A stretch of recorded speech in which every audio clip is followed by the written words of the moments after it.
আমি আজকে এখানে একটা অ্যানাউন্সমেন্টের জন্য এসেছি। আমাদের বাড়ি থেকে একটা দারুণ খবর আছে। আরে তাই নাকি? কি খবর? কি খবর? বল না। তোরা আমাদের বাড়ি থেকে খুব তাড়াতাড়ি একটা ইনভিটেশন পাবি, বুঝলি? তাহলে কার বিয়ে রে? তোর নাকি ময়ূরী? না তোদের কি মাথা খারাপ হয়ে গেছে নাকি? না মানে আমরা স্টুডেন্ট লাইফে বিয়ে করে নেব? আমাদের বাড়ির লোক কি এরকম দেখে মনে হয়? হ্যাঁ, ভাবিস কি করে তোরা? আরে তাহলে কার বিয়ে সেটা তো বল। ক্লাসে যে একটু পড়াশোনা করবো তার উপায় নেই, এমন অবস্থা। দুদিন ক্লাস মিস করেছি, নোটসগুলো তো নেওয়াই হয়নি। এখন স্যার যদি এসে নোটস দেখতে চায়, আমরা তো দেখাতে পারবো না। দেখ কেমন অসভ্যতা করছে, ওটা জানে না একটু বাদেই স্যার আসবেন। তুই ওদের কথায় মন দিস না, নিজের কাজ কর। স্যারের তো আজকে আবার মুড ভালো নেই, ক্লাসে এসে যে কি করবেন কে জানে। মুড শুধু তোর পৃথিবীতে স্যারেরই নেই, মুড সবারই থাকতে পারে। আর উনি যে অসভ্যতাটা করেছে তার দাম ওনাকে দিতে হবে। অপমানটা একবার, দুবার, তিনবার ঠিক আছে, কিন্তু সারা জীবন ধরে তো সহ্য করা যায় না।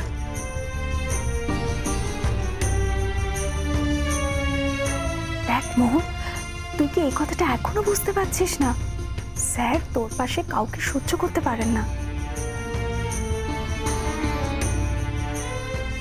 He really loves you. Please Shashwati, এই কথাটা অস্বীকার করার তো আর কোনো জায়গা নেই। সেদিন সারা রাত স্যার তোকে যেভাবে নার্সিং করেছেন আমি তো দেখেছি। তুই হয়তো বুঝিসনি কারণ তুই জ্বরের ঘরে ছিলিস বলে।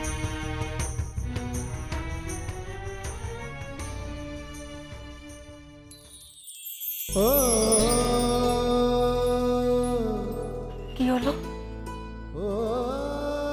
কি হলো বুঝতে পারছো না? আপনাকে দিতে হবে না। শরীর খারাপ তো, জ্বর হয়েছে, চুপ করে থাকো।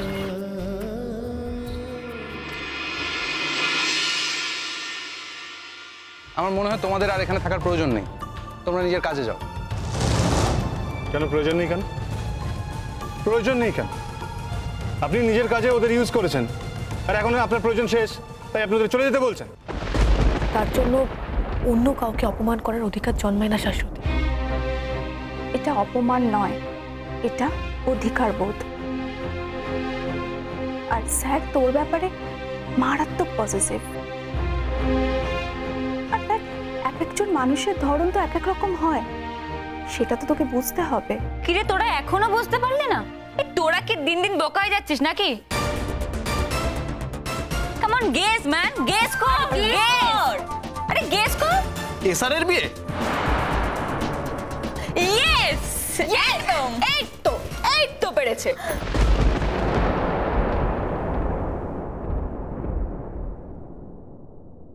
আজ তোদেরকে একটা সত্যি কথা বলি, এসআরের না অনেক দিন ধরে একটা গার্লফ্রেন্ড ছিল।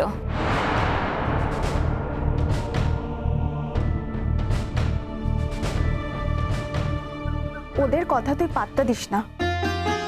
কে বলেছে আমি ওদের কথা পাত্তা দিয়েছি? যদি থেকেও থাকে তাতে আমার কি? তুই এই কথাটা বুকে হাত দিয়ে বলতে পারবি? না বলার কি আছে?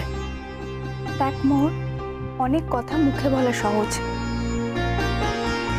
কিন্তু মন থেকে মেনে নেওয়া বেশ কঠিন। আর আমি যতটা তোদের বাইরে থেকে বুঝেছি, তোদের মধ্যে একটা সম্পর্ক তৈরি হয়েছে। আর এই কথাটা ঠিক যে তুইও স্যারকে ভালোবাসিস আর স্যারও তোকে ভালোবাসেন। এসআরের গার্লফ্রেন্ড? আরে বল বল, এসআরের গার্লফ্রেন্ডের ব্যাপারে তো আমাদের জানতেই হবে। কে সেই লাকি গার্ল যে আমাদের এসআরের মন জয় করেছে? অনেকে মনে করে যে রং ঢং করে ভানভুনিটা করে এসআরের মন জয় করবে, কিন্তু এসআর তো অনেকদিন আগে থেকেই এঙ্গেজ। আর এসআরের গার্লফ্রেন্ডের নাম হলো শ্রেষ্ঠা। এই তো বিদেশে পড়াশোনা করতে গেছিল, তবে খবর পেয়েছি যে খুব শিগগিরই ফিরে আসছে। আমাদের বাড়িতে তো বিয়ের তোড়জোড় লেগে গেছে। আমার বৌদি ভাইকে যা দেখতে না, জাস্ট ওয়াও, লাভলি দেখতে, তোরা ভাবতে পারবি না। হ্যাঁ, আরে শুধু দেখতে ভালো নাকি, সাংঘাতিক ভালো পড়াশোনায়।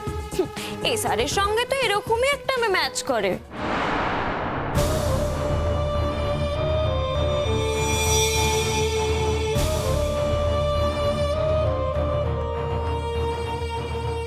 কন্ট্রোল ইয়োরসেলফ মোহর। আমার মনে হয় ওরা হোলিতে গিয়ে কিছু একটা গেস করেছে, আর তোর মনের জোর ভেঙে দেওয়ার জন্য কিন্তু এসব কিছু করছে। আর এসআর স্যারের থেকে তোকে দূরে সরিয়ে দেবে বলেই কিন্তু এতগুলো কথা বলছে।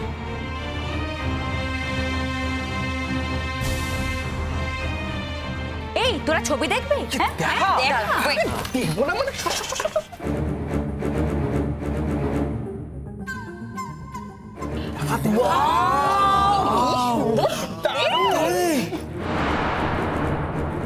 হ্যাঁ, সুন্দর দেখতে তো। ও যখন এখানে ফিরবে আমরা ওকে আমাদের কলেজে নিয়ে আসবো। আরে ও আমাদের কলেজের উডবি ডিরেক্টর। যতই হোক এই স্যারের হবু বউ বলে কথা। আমরা একদিন জেঠুমনিকে বলবো যাতে গেস্ট লেকচারার হিসেবে আমাদের একদিন ক্লাস নেয়। আরে দেখ না, অবজারভার তো করবেই আমাদের কলেজ। আর দেখা গেল থার্ড ইয়ারে আমাদের বৌদি ভাই আমাদের ক্লাস নিচ্ছে। আর তোরা না জাস্ট ভাবতেও পারবি না কত বড় লোক বাড়ির মেয়ে। এসআরের সঙ্গে তো একদম আইডিয়াল ম্যাচ। কত আলতু ফালতু বাড়ির মেয়েরা পতঙ্গের মতো এসআরের কাছে ছুটে আসে। আহারে ভাবে, এসআর যদি একটু ভালো করে কথা বললো কি প্রেমে পড়ে গেল। ইস, ওরা জানেও না যে এসআরের কবে থেকে একটা স্টেডি গার্লফ্রেন্ড রয়েছে।